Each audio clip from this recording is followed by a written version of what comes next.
Poďme sa pozrieť na čísla, ktoré obsahujú veľký počet nul.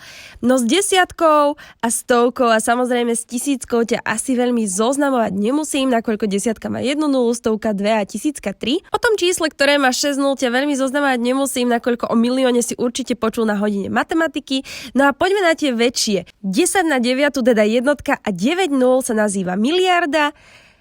10 na 12, teda jednotka a 12 nul sa nazýva bilión. 10 na 15, teda jednotka a 15 nul je biliarda. 10 na 18 sa nazýva trilión. 10 na 21, to je jednotka a 21 nul je triliarda.